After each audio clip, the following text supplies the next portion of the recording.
TCM The Dream World, transforming lives, transforming India, where dreams come true. Come join with us. आप सब जोरदार तालियों से महिला उपाध्यक्ष लीडर सीमा मैडम को बुलाना चाहता हूँ। जी मैडम आइए। Welcome. Thank you so much sir, बहुत बहुत धन्यवाद। Thank you so much. और इस मिरेकल मॉर्निंग में आप सबका बहुत बहुत स्वागत फिर से मैं करती हूँ, और स्पेशली थैंक्स करती हूँ जितेंद्र सर और सभी साथियों का जो आज मिरेकल मॉर्निंग में आ चुके हैं। और आपके लिए 2 लाइन कहना चाहूंगी कि इस मिरेकल मॉर्निंग का उगता हुआ सूरज दुआ दे आपको। मेरी आवाज क्लियर है ना सर? Yes madam. इस मिरेकल मॉर्निंग का उगता हुआ सूरज दुआ दे आपको, खिलता हुआ फूल खुशियां दे आपको। मैं तो कुछ देने के काबिल नहीं, लेकिन आरसीएम रूपी सिस्टम, ये परमात्मा रूपी सिस्टम लाखों करोड़ों खुशियां दे आपको। ये मिरेकल मॉर्निंग में योग करते करते आप लोगों को जितेंद्र सर बहुत सारी खुशियां दे रहे हैं। आपको योग से बहुत सारे फायदे हो रहे हैं, और साथ साथ में आरसीएम बिजनेस में काम करते करते फाइनेंशियल हमें फ्रीडम मिल रहा है। तो बहुत बहुत थैंक यू। और मेरा थोड़ा आज प्रयास है सर कि मैं आज पहली बार मैंने पीपीटी बनाया है, और मैं कोशिश करूंगी आज आप लोगों को उससे थोड़ा सा मैं समझाने की।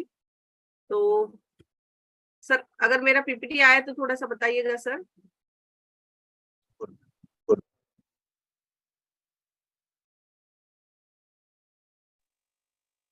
Yes ma'am.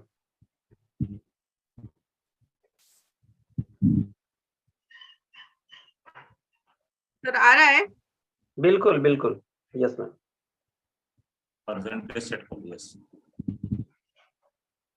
चलिए, तो बहुत बहुत वेलकम फिर से करती हूँ सभी साथियों का। और आज मिरेकल मॉर्निंग में मैं सीमा चावड़े आप सबका स्वागत करती हूँ। और हम दोनों हस्बैंड वाइफ इस बिजनेस को पिछले कुछ दिनों से सीख रहे हैं और कर रहे हैं।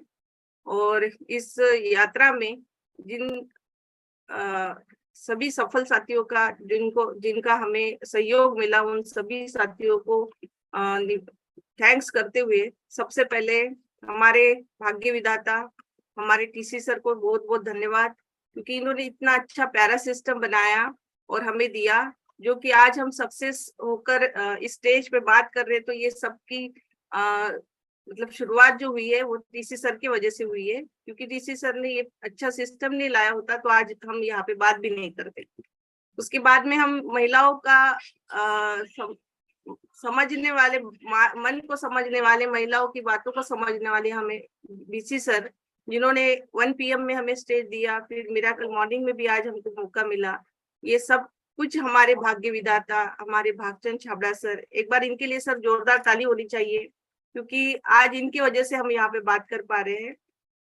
और सभी मेरे अपलायंस Sujeet sir, Ajeet sir, Ranjeet sir, Beg sir, doctor साहब, और सभी क्रॉस लाइन जिनसे मैं सीखती हूँ, जिनसे मैं आशीर्वाद लेकर यहाँ तक पहुंची हूँ, सभी का बहुत बहुत धन्यवाद करती हूँ। और लगातार सुजीत सर के सानिध्य में हम लोग सीख रहे हैं, लगातार इनकी मीटिंग से हम लोग आगे बढ़ रहे हैं। तो specially thanks for Sujeet sir. और हर स्टोरी के पीछे सर एक संघर्ष की कहानी होती है, और मेरी भी ऐसी कहानी है। जैसे कि शुरुआत करती हूँ बचपन से, तो छोटा सा परिवार था, एक भाई 2 बहनें और मम्मी पापा, ऐसा मेरा परिवार था। और जब मम्मी बताती है कि जब मैं हुई तब पिताजी को रेलवे में नौकरी लगी, और रेलवे में नौकरी लगने के बाद में मुझे मम्मी ने नानी के घर भेज दिया। नानी के घर इसलिए भेजा क्योंकि मम्मी को पिताजी के साथ जाना था, ट्रांसफर बार बार हो रहा था पिताजी का। तो मम्मी ने बोला कि बेटा तुम अभी मतलब नानी के घर में रहो। जैसे मैं नानी के घर में गई, तो जो फोटो आपने अभी देखी वो, तब तक मैं उतनी बड़ी नहीं हुई थी, तब तक मैं नानी के घर में थी। और नानी के घर में मेरा 5वीं तक मेरा एजुकेशन हुआ। फिर जैसे थोड़ी सी बच्ची बड़ी हो जाती है तो बहुत सारी बातें होती है, मम्मी से बात करते मतलब शेयर करना होता है बच्ची को, लेकिन मैं वो शेयर नहीं कर पा रही थी क्योंकि नानी के घर में बहुत सारी ऐसी चीजें थी जो मैं किसी को बता नहीं सकती थी। इसलिए फिर मैंने मम्मी को बोला कि मैं नानी के घर में नहीं रहूंगी, आप मुझे ले जाओ अपने घर। तो फिर से वापस मैं अपने घर आ गई। फिर मेरा 10th तक 6वीं से 10th तक मम्मी के घर में भी थी। बार बार ट्रांसफर हो रहा था, और जब ट्रांसफर होता है ना तो बच्चे का स्कूल भी ट्रांसफर हो जाता है, और उस बीच में फिर हमें बहुत तकलीफ होती है एडजस्टमेंट करने के लिए, वहां पे सभी टीचर्स से एडजस्टमेंट करने के लिए। वो तकलीफ मुझे हुई तब, लेकिन फिर भी पढ़ाई में अच्छी थी, इसलिए 10th में मेरा फिर से ट्रांसफर हो गया था नागपुर में। तो मैं प्रॉपर नागपुर से ही बिलोंग करती हूँ, लेकिन ट्रांसफर की वजह से काफी जगह हमको जाना पड़ा। तो नागपुर में ही हमारा सब कुछ था, नागपुर में ही हम लोग छोटे से बड़े हुए, लेकिन ट्रांसफर की वजह से बार बार एजुकेशन मेरा चेंज होते गया। फिर भी एजुकेशन में बहुत अच्छी होने के कारण मेरा 10th बहुत अच्छे से पास हो गया। फिर 11th 12th मैंने किया, साइंस लिया हुआ था, पढ़ाई में अच्छी थी तो साइंस दिलाए थे। और फिर 12वीं के बाद में जैसे ही 12वीं पास हुआ तो मेरी इच्छा थी कि तब डीएड का क्रेज बहुत चल रहा था, तो मेरी इच्छा थी कि मैं डीएड करूं, लेकिन पिताजी ने साफ मना कर दिया कि नहीं, अब आपको मैं नहीं पढ़ा सकता हूँ, आपको नॉर्मल जो चीजें होती है वो करना पड़ेगा। और तब मैंने थोड़ा सा घर में ये किया कि नहीं, मुझे करना है, डीएड करना है। और मैंने पिताजी से थोड़ा सा मतलब उनकी बात नहीं मानते हुए मैंने मम्मी को कहा कि नहीं, मुझे पढ़ना है आगे और मैं कुछ करना चाहती हूँ। तो फिर मम्मी और पिताजी का थोड़ा ऐसा था कि हम लोगों के घर में जल्दी शादी कर देते हैं लड़कियों की। तो शादी करने का घर में रिश्ता शुरू हो गया, 12वीं जस्ट हुई थी। और पिताजी ने साफ मना कर दिया कि अब देखो, एक तो शादी कर लो या फिर पढ़ना है तो अपने नानी के घर चले जाओ। तो फिर नानी के घर फिर वापस मैं आई, और घर से मैं 12वीं के बाद में जस्ट मैं नानी के घर में फिर से वापस आई, वही रहने लगी। और 12वीं में मेरा ऐसा था कि जैसे नानी के घर में आई तो मेरा मम्मी ने जो है पैसा, पापा ने जो है पैसा देना बंद कर दिया। मतलब एक लड़ाई बोलते हैं उस तरीके से हमारे घर पे हुआ, मेरे वजह से वाद विवाद हुआ, और पिताजी ने पैसा भी देना बंद कर दिया। और फिर मैंने 12वीं के बाद, जस्ट 12वीं के बाद में 500 रुपए की जॉब से अपने इसमें शुरुआत करी कि खुद की मतलब पैसों से पढ़ाई करना है, खुद ही सब कुछ करना है। तो 500 रुपए की मैंने एक स्कूल कॉन्वेंट में टीचर की जॉब करी, ट्यूशन लेना स्टार्ट किया, साइड बाय साइड पार्लर मैंने सीखा। और उसके बाद में फिर धीरे धीरे मैं थोड़ा सा अपने सेट होने लगी, और उम्र भी साथ साथ में बढ़ने लगी। तो जैसे ही उम्र बढ़ती है लड़कियों को वैसे भी कुंवारा नहीं रखते हैं लोग, तो मुझे शादी का प्रेशर बहुत हुआ घर में कि शादी कर लो, शादी कर लो। लेकिन मुझे बहुत ये था कि शादी जल्दी नहीं करना था, इसलिए घर में थोड़ा सा प्रॉब्लम हुआ और मैंने शादी करने से मना कर दिया था पहले। और फिर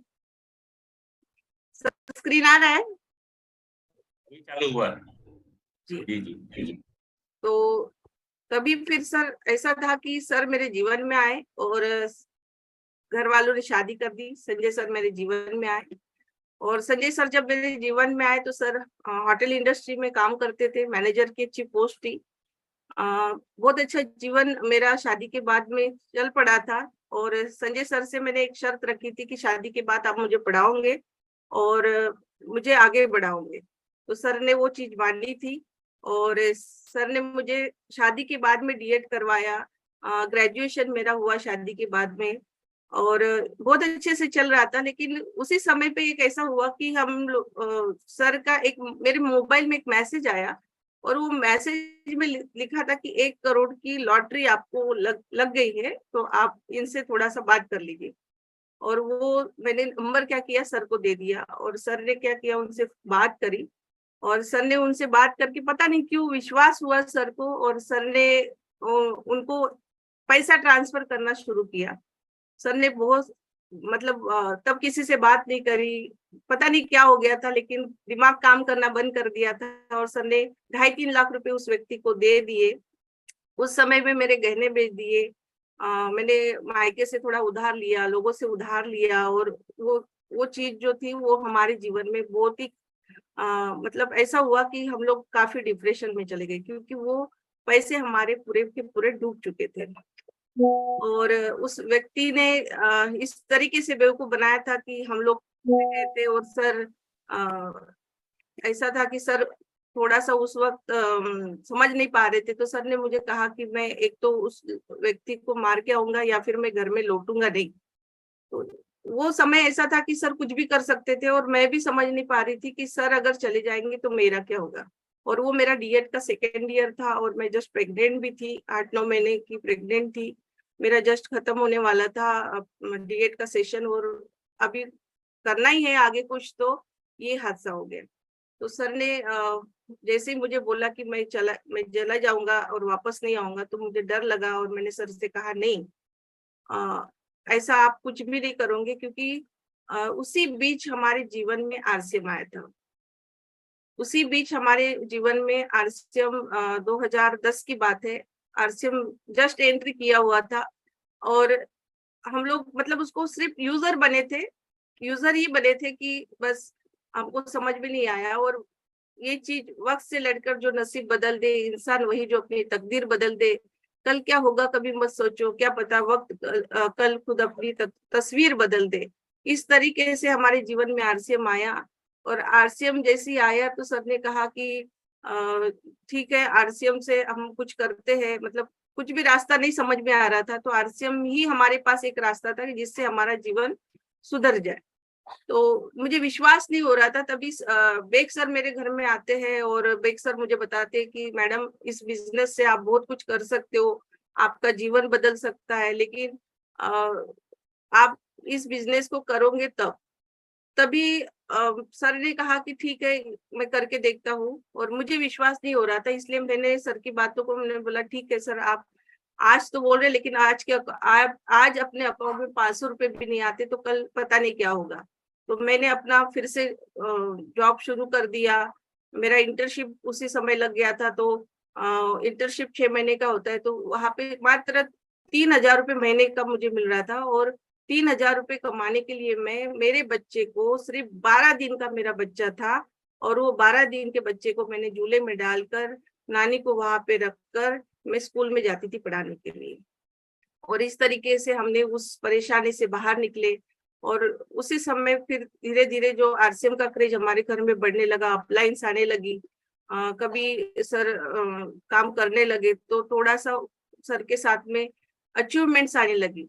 तो सर को पहली अचीवमेंट जो मिली थी वो लीडरशिप की थी, और तब तक थोड़ा सा सर सेटल हो गए थे, हम लोगों ने कर्जा भी देना शुरू कर मतलब कंप्लीट कर दिया था।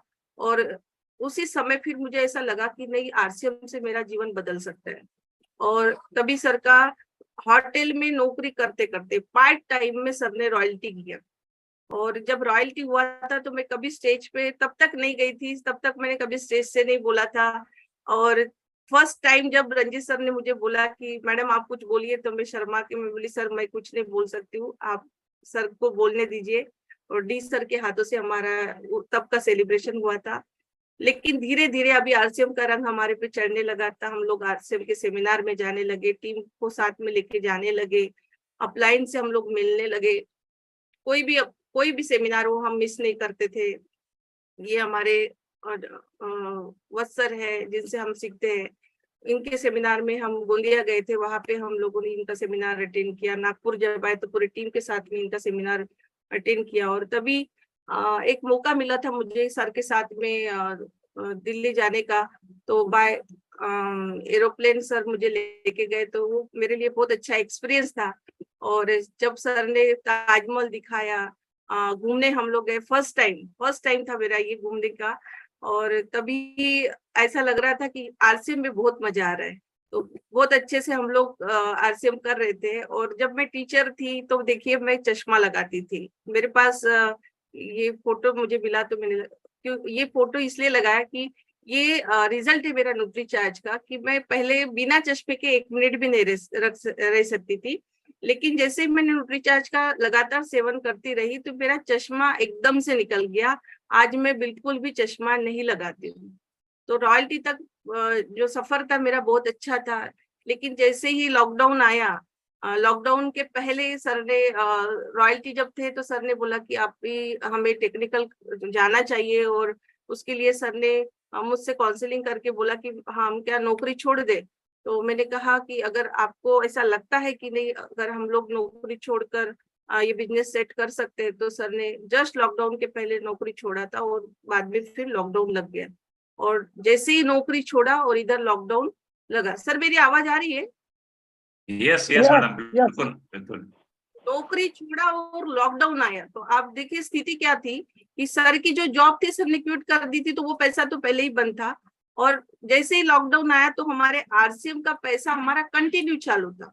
तो उसमें मुझे एकदम से झकझोर दिया, और मतलब ऐसा लगा कि देखिए अगर आरसीएम नहीं होता और सर की नौकरी नहीं होती तो फिर हम लोग क्या करते। और उसके पहले जो मैं सर को मतलब आरसीएम में हम लोग दोनों तो काम कर रहे थे, लेकिन उस तरीके से नहीं कर रहे थे जिस तरीके से हमको करना चाहिए था। और मैं अपना पार्लर का भी काम करती थी, अपने स्कूल का भी काम करती थी, मतलब जो मुझे काम मिलता था मैं वो करती थी। आरसीएम को मैं पार्ट टाइम में जैसे जो समय मिला, सर भी अपना पहले पार्ट टाइम में करते थे कि 3 बजे तक नौकरी, कभी रात के 12 बजे तक नौकरी, और जो समय मिलता था उसी में सर ने वो रॉयल्टी किया था। लेकिन टेक्निकल जाने के लिए सर ने बहुत बड़ा डिसीजन लिया और अपनी नौकरी को छोड़ा।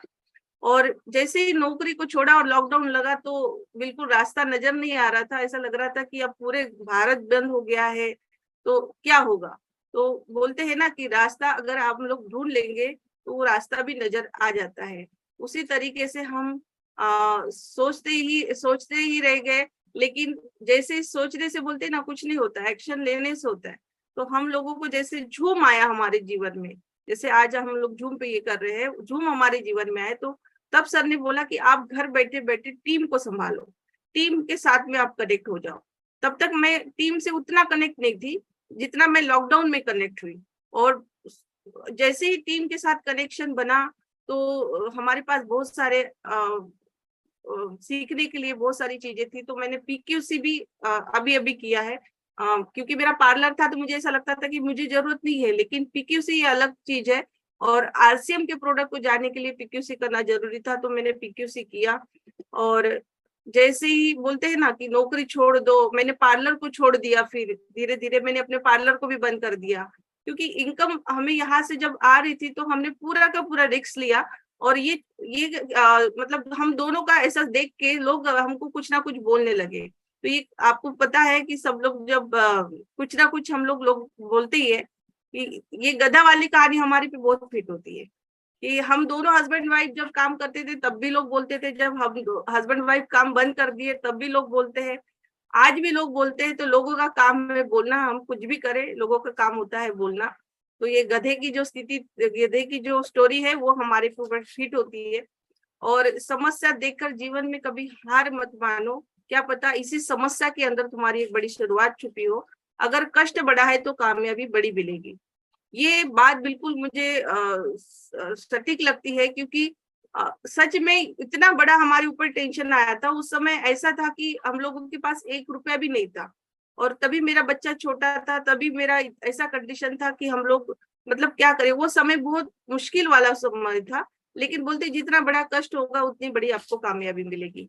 और तरक्की का सिर्फ एक ही रास्ता होता है कि आप पीछे मुड़ के ना देखें। तो हमने पीछे मुड़ के नहीं देखा, कोई दूसरा ऑप्शन हमने नहीं ढूंढा, हमने आरसीएम में ही पूरा का पूरा अपना ये लगा दिया, टाइम लगा दिया, अपना पूरा फोकस लगा दिया।